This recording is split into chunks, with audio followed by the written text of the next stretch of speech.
আসসালামু আলাইকুম। সুপ্রভাত বাংলাদেশ।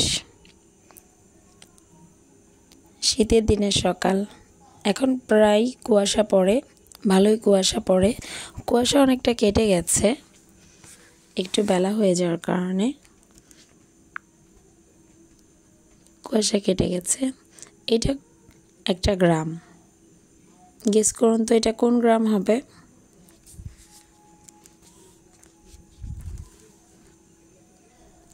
নাস্তা শেষ, এখন 10:30 বাজে সকাল। তাই একটু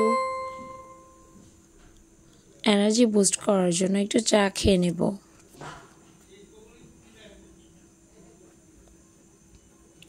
চা বানিয়ে নিচ্ছি। আর আজকে একটা স্পেশাল রান্না করব, যেটা একেবারেই ফেলনা বলা যায়। পাকা লাউ নিয়ে অনেক টেনশনে ছিলাম সবাই।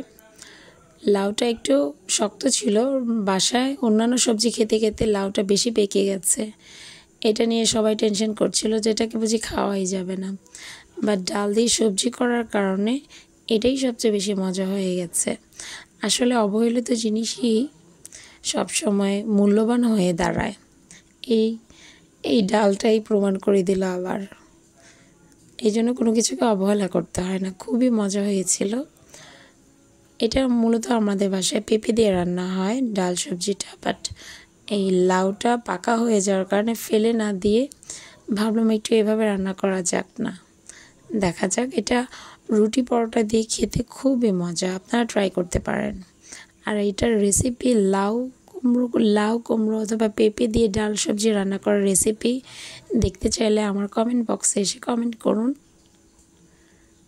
খুবই মজা, ট্রাই করে দেখতে পারেন। ট্রাস্ট মি, আপনিও ফ্যান হয়ে যাবেন ডাল সবজিটার। মাছ খেতে নাকি ভালো লাগে না, এই জন্য মাছ ভুনা করেছি অল্প একটু, আর একটু ডিম ভুনা করে নিচ্ছি। যার যেটা ভালো লাগে সেটা খেয়ে নেবে।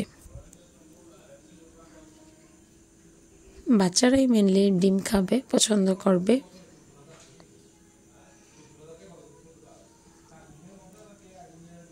হয়ে গেছে আমার ডিম ভুনা। সাথে লাল শাক ভাজা করেছিলাম, বাট দেরি করে রান্না করার কারণে দেখাতে পারিনি। সাথে করে নিব আলু ভাজা, ঝুরি আলু ভাজা পাশে হচ্ছে। ঝুরি আলু ভাজা দিয়ে কাঁচামরিচ দিয়ে, বেশ কয়েকটা কাঁচামরিচ দিয়ে, ডিম দিয়ে আজকে খাওয়া হয়ে যাবে ইনশাআল্লাহ।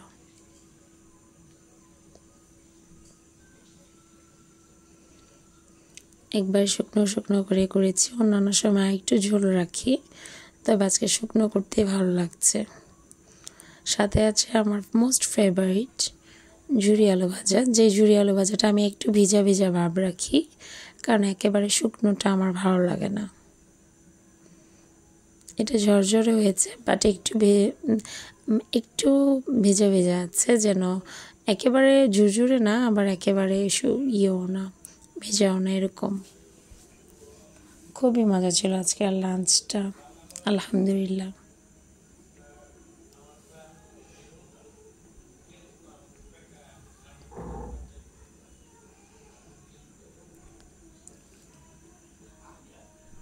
বিকেল হয়ে গেছে, বিকেল বলতে প্রায় সন্ধ্যায় হয়ে যাচ্ছে। মাগরিবের আজান দিয়ে দিবে।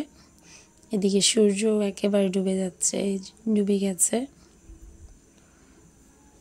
একটু একটু দেখা যাচ্ছে পাখিগুলি উঠছে। পাখিগুলোকে আপনাদের সাথে দেখাতে চাইছিলাম, বাট সবগুলি পাখি দূর দিয়ে উড়ে চলে যায়, ক্যামেরাতে একবারে আসেই না। প্রচুর পাখি উড়ে যায়,